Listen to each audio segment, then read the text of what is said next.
দিচ্ছে। তারপরে আমিও দেখছিলাম দিদি কি করছে। দিদির কাছে দেখলাম দিদি ডাল ভাজছে, ডাল রান্না করবে তার জন্য।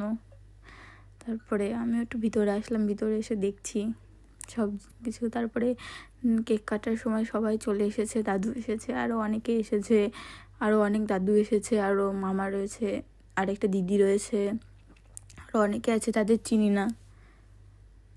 ছোটোবাবু দেখো গেম খেলায় ব্যস্ত, ও কেক কাটা দেখবে কেউ গেম খেলায় ব্যস্ত।